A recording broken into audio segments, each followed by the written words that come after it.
Assalamualaikum warahmatullahi wabarakatuh. Perkenalkan, nama saya Gusti Sugatra dari Universitas Terbuka.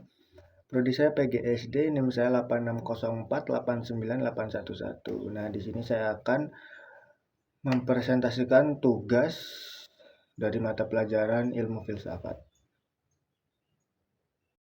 Nah, pada presentasi ini kita akan membahas filsafat ilmu dan isu kontemporer pendidikan nasional dengan topik pilar-pilar pendidikan dan relevansinya di era digital. Nah, untuk soal yang pertama itu kita akan membahas apa sih makna pilar dalam konteks pendidikan sebagai dasar atau tiang penguat sistem pendidikan. Nah, dalam konteks pendidikan, istilah pilar tersebut berarti dalam utama penyangga atau tiang penguat yang menopang keseluruhan sistem pendidikan agar dapat berjalan secara kokoh, terarah, dan berkelanjutan. Nah, seperti halnya bangunan yang membutuhkan tiang agar tidak roboh.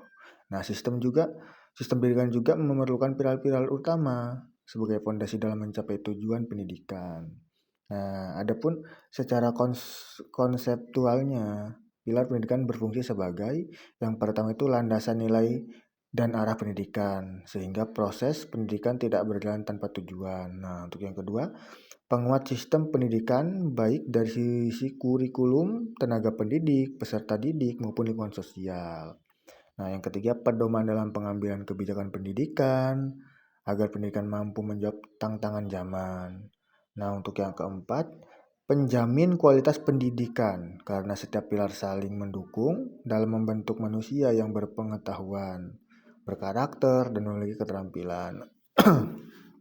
Nah, adapun salah satu konsep pilar pendidikan yang paling dikenal dikemukakan oleh UNESCO melalui 4 pilar pendidikan, yaitu learning to know, yaitu yang berarti belajar untuk mengetahui. Yang kedua, learning to do, yaitu belajar untuk melakukan. Yang ketiga itu learning to be, belajar untuk menjadi diri sendiri. Dan yang terakhir, learning to live together, yang artinya belajar hidup bersama.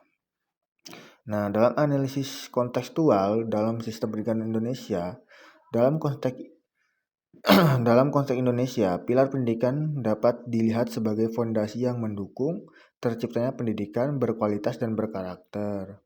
Nah, contoh aktualnya itu pembelajaran digital pasca pandemi COVID-19 tahun lalu itu.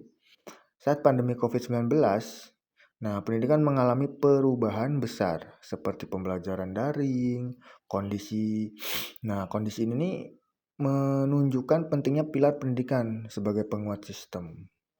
Yang pertama itu seperti ketika guru dan siswa harus menguasai teknologi digital, lalu yang kedua terlihat dalam kerjasama antar sekolah, keluarga, dan masyarakat dalam mendukung proses belajar. Nah, mungkin kesimpulannya, makna pilar dalam pendidikan itu adalah unsur dasar dan penguat yang menopang keberhasilan sistem pendidikan, dan pilar-pilar tersebut menjadi fondasi dalam membentuk manusia yang cerdas, terampil, berkarakter, dan mampu hidup berdampingan dalam masyarakat. Nah, dalam praktiknya juga, pilar pendidikan harus disesuaikan dengan perkembangan zaman agar pendidikan tetap relevan dan mampu menjawab kebutuhan masyarakat modern. Nah, untuk soal yang kedua itu, apa sih prinsip dasar pendidikan menurut Ki Hajar Dewantara atau Ingarso Sungtulodo Ing Madya Mangunkarso Tuturi Handayani.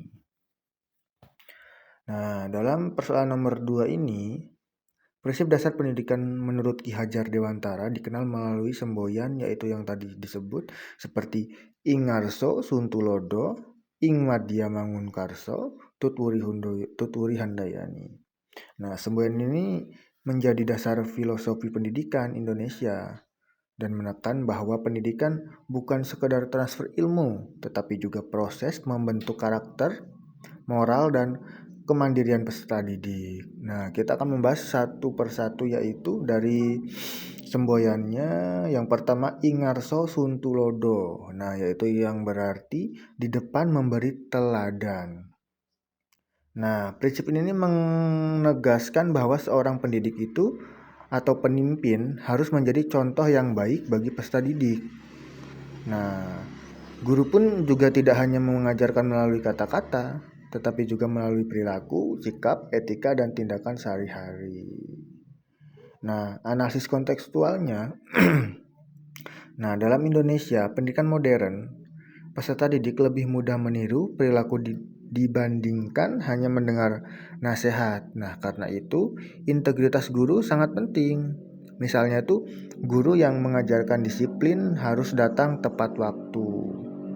Nah, adapun contoh aktualnya seperti dosen ya, dosen yang mengajarkan anti plagiarisme tetapi juga mencantumkan sumber referensi secara benar dalam setiap materi kuliah. Jadi jangan semata-mata hanya materi saja gitu, harus ada sumber referensinya juga gitu.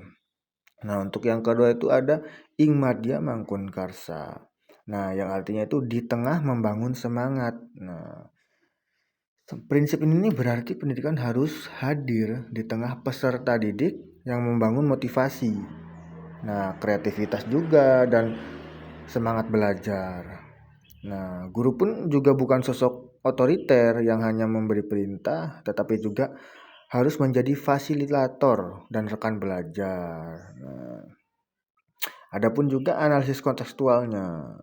Nah, pada pendidikan abad ke-21 menekankan kolaborasi dan pembelajaran aktif.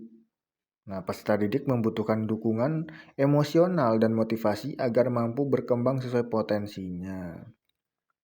Nah, contoh aktualnya juga ada yaitu guru itu membimbing siswa membuat proyek kewirausahaan digital. Bukan hanya memberi teori bisnis. Jadi kita tuh menciptakan contoh gitu loh. Nah, untuk yang kedua itu yaitu Tutwuri Handayani. Nah, yaitu yang berarti di belakang memberi dorongan. Nah, prinsip ini nih mengandung makna bahwa pendidik ini nih harus memberi kepercayaan dan dukungan kepada peserta didik agar mandiri. Nah, setelah siswa mampu berkembang, guru cukup mengarahkan saja dan memberikan dorongan dari belakang. Gitu saja gitu. Nah, sebenarnya ini sekarang menjadi moto resmi pendidikan Indonesia gitu loh. Nah, di era modern ini pendidikan tidak lagi berpusat pada guru atau teacher center, melainkan pada peserta didik.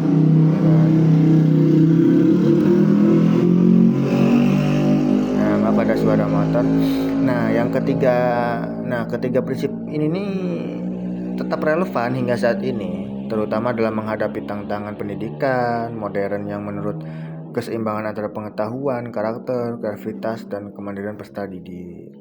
Nah, untuk persoalan yang ketiga itu tentang menganalisis relevansi dan tantangan penerapan prinsip pada materi ini dalam era digital, misalnya pada pembelajaran daring, literasi digital, karakter peserta didik, dan peran guru.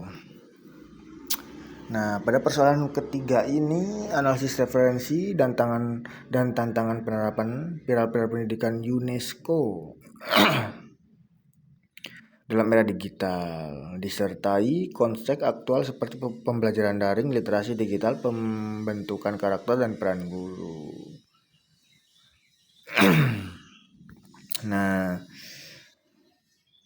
ada konsep pilar-pilar pendidikan. Menurut UNESCO merumuskan 4 pilar pendidikan yang tadi kita sebut juga ya, tentang yang learning to know, belajar mengetahui, yaitu yang fokus pada penguasaan pengetahuan dan kemampuan berpikir. Lalu yang kedua learning to do, belajar untuk melakukan, yaitu fokus pada keterampilan praktis dan penerapan pengetahuan.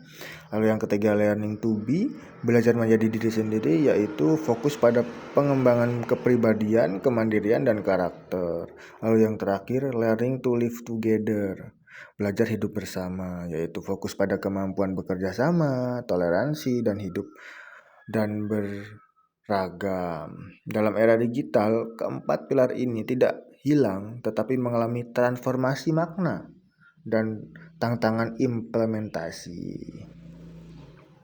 Nah, dalam relevasi dalam era digital ini mungkin pada learning to know di era digital ini mungkin bisa disebut dengan di era internet, pengetahuan tidak lagi terbatas pada buku atau guru.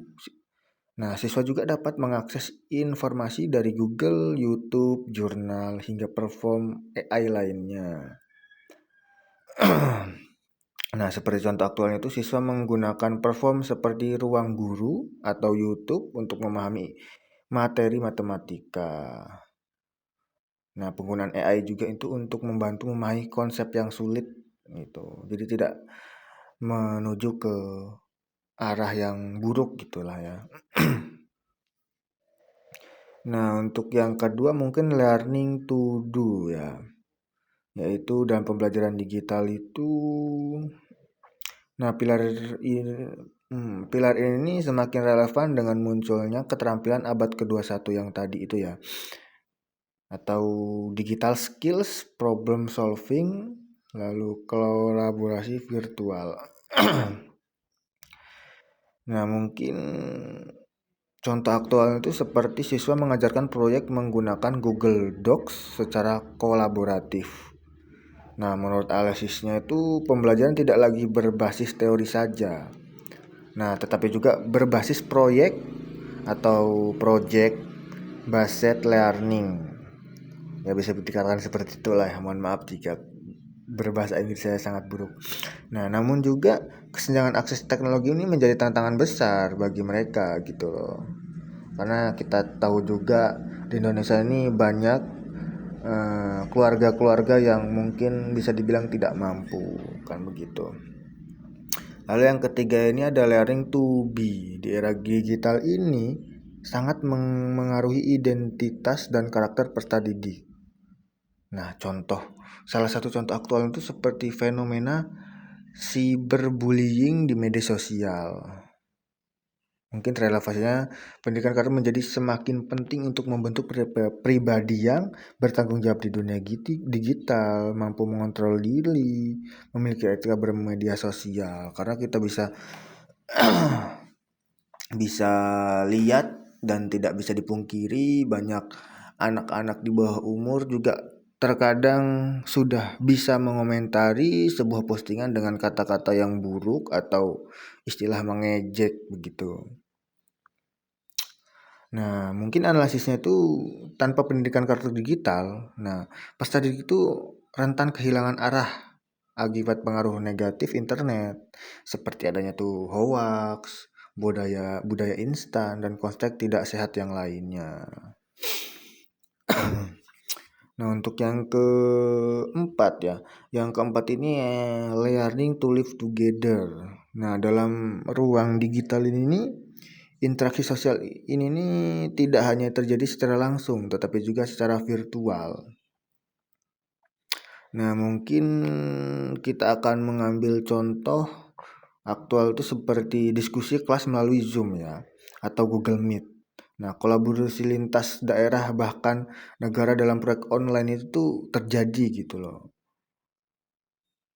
Tapi dari situ tuh peserta didik tuh harus mampu berkomunikasi secara etis di ruang digital, lalu menghargai perbedaan pendapat, bekerja sama secara virtual. Nah, gitu loh.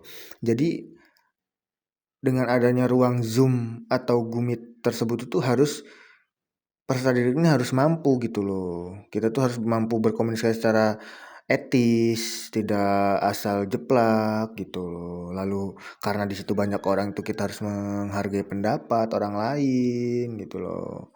Karena mungkin ini basisnya virtual, kita juga harus bekerja sama secara virtual gitu loh. Nah, mungkin analisisnya tuh ruang digital ini sering memperbesar konflik karena anonimitas dan keraguannya empati, sehingga pendidik nilai sosial sangat dibutuhkan di situ ya. Nah, mungkin ada juga Peran guru dalam era digital ini ya, saya sebutkan sedikit saja. Yang pertama itu menjadi fasilitator pembelajaran digital, seperti mengarahkan siswa menggunakan sumber belajar digital secara efektif. Lalu yang kedua itu pendidik itu harus berintegrasi digital, yaitu mengerjakan cara mengecek fakta, etika online, dan kemampuan digital. Nah, guru pun juga harus membentuk karakter digital, seperti halnya menanamkan nilai tanggung jawab, empati, dan etika bermedia sosial. Nah, lalu guru juga menjadi desainer pembelajaran inovatif. Nah, yaitu menggunakan model seperti blended learning, flipped classroom, atau project-based learning. Nah, mungkin ada juga contoh nyatanya itu seperti guru menggunakan Google Classroom untuk tugas. Nah, sekaligus memberikan diskusi tentang etika penggunaan AI dalam mengerjakan tugas.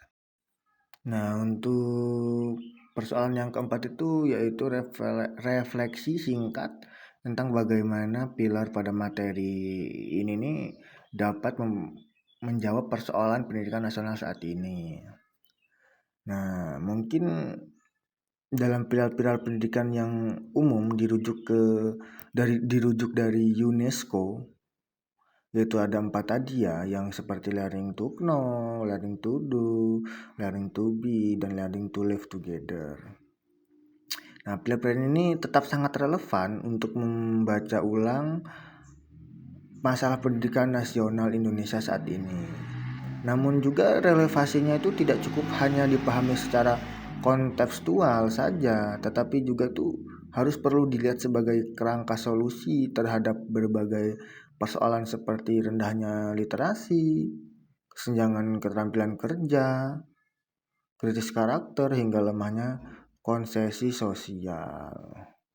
Nah, mungkin lagi-lagi kita akan membahas dari learning to know, yaitu belajar mengetahui itu. Nah, dalam persoalan nomor 4 ini, pilar ini menekankan penugasan pengetahuan dasar dalam kemampuan berpikir kritis. Nah, dalam konteks Indonesia ini, tantangannya itu yang muncul itu adalah masih rendahnya kemampuan literasi dan numerasi dari berbagai daerah. Sebagaimana terlihat dalam hasil asesmen nasional ya, pembelajaran itu sering masih berfokus pada hafalan. Jadi bukan pemahaman lagi gitu loh. Jadi masih berfokus pada hafalan gitu loh. Nah, mungkin secara kontekstualnya itu pilar ini dapat menjawab masalah tersebut, tapi dengan mendorong pembelajaran berbasis literasi kritis dan pemecahan masalah tentunya. Nah, misalnya alih-alih hanya menghafal defensi ekstrim, siswa harusnya diajak itu menganalisis kerusakan lingkungan di sekitar mereka gitu, seperti banjir akibat alih fungsi lahan di daerah perkotaan, dan atau juga bisa mencari solusinya juga gitu loh. Nah, mungkin yang kedua, learning to do, itu pilar ini berkaitan dengan keterampilan praktis dari kesiapan kerja. Nah, mungkin salah satunya itu masalah pendidikan Indonesia ini adanya tuh mismatch atau lulusan dan kebutuhan dunia kerja itu terutama di era digital itu sangat berbeda gitu loh. Lebih banyak kelulusannya daripada kebutuhan bekerjanya gitu. Nah, relevansinya ini terlihat dari kebutuhan pengetahuan link and match secara sekolah gitu, SMK dan industri. Seperti contohnya itu pembelajaran tidak hanya teori, tetapi juga berbasis proyek seperti membuat aplikasi sederhana. Nah, bisa juga bisnis digital kecil atau pelatihan vokasi berbasis industri lokal, seperti misalnya pertanian modern atau UMKM digital juga bisa. Nah, ini pun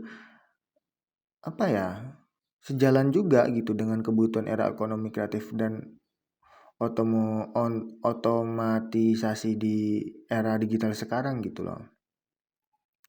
Nah, untuk yang ketiga itu learning to be gitu ya. Nah, pada learning to be ini, pilihan ini menekankan pembentukan karakter, kepercayaan diri juga, dan kemandirian gitu. Nah, dalam konteks saat ini pendidikan Indonesia ini masih menghadapi tantangan krisis karakter seperti rendahnya integritas atau yang masih banyak itu bullying di sekolah dan tekanan sosial media yang mempengaruhi kesehatan mental siswa gitu kan. Nah, mungkin penerapannya itu dapat dilakukan melalui pendidikan karakter yang tidak sekedar slogan gitu loh. Jadi slogan yang tidak hanya sekedar slogan di sekolah gitu loh, tetapi kan integrasi dalam budaya sekolah gitu loh. Maksudnya dijalankan gitu loh. Nah, ada pun contohnya juga gitu, program refleksi ini dari konseling aktif serta kegiatan yang mendorong kreativitas dalam ekspresi diri seperti seni, debat, ataupun kewirausahaan gitu yang bisa mendorong gitu. Nah, lalu yang terakhir itu ada learning to be. Nah, learning to be. Ini yang keempat itu learning to live together. Nah, itu belajar hidup bersama. Nah, pilar ini nih dalam persoalan nomor 4 ini nih sangat penting dalam konteks Indonesia yang majemuk ya. Seperti tantangan saat ini itu yaitu meningkatnya polarisasi sosial gitu loh. Intoleransi juga dan konflik berbasis identitas gitu. Termasuk di ruang digital gitu ya. Nah, mungkin relevansinya itu penguatan pendidikan multikultural dalam kolaboratif gitu. Misalnya itu seperti kerja kelompok lintas latar belakang gitulah. Adapun juga proyek sosial di masyarakat atau adapun juga pembelajaran yang mengangkat keberagaman budaya lokal gitu loh. Nah, di era media sosial pada zaman ini literasi digital juga menjadi bagian penting loh. Nah, agar siswa mampu berinteraksi secara sehat dan menghargai perbedaan gitu loh. Nah, mungkin kita refleksinya itu apa ya untuk 4 pilar ini? Mungkin untuk keempat pilar ini menunjukkan bahwa pendidikan itu tidak boleh hanya berorientasi pada nilai akademik saja gitu loh. Tapi kita harus berubah juga harus menyentuh dimensi pengetahuan gitu loh, keterampilan juga, karakter juga, dan sosial juga gitu loh kan. Nah, yang kita tahu kan masalah pendidikan nasional saat ini tidak bisa diselesaikan dengan reformasi kurikulum semesta gitu loh. Tapi juga harus ada perubahan paradigma gitu loh, seperti dari pendidikan yang berpusat pada ujian menjadi pendidikan yang berpusat pada manusia dan konteksnya itu sosialnya gitu loh. Nah, mungkin dengan demikian itu pilar pilar pendidikan tersebut itu menjadi kerangka yang tidak hanya normatif gitu loh, tetapi juga proaktif untuk menjawab tantangan nyata seperti kesenjangan kualitas pendidikan, relevansi lulus, krisis karakter, dan tantangan keberagaman di Indonesia lainnya gitu loh. Nah, mungkin itu saja yang bisa saya presentasikan. Bila ada salah kata atau kurangnya bahasa saya mohon maaf. Terima kasih. Nah, baik itu saja yang bisa saya presentasikan. Bila ada salah kata mohon maaf. Assalamualaikum warahmatullahi wabarakatuh.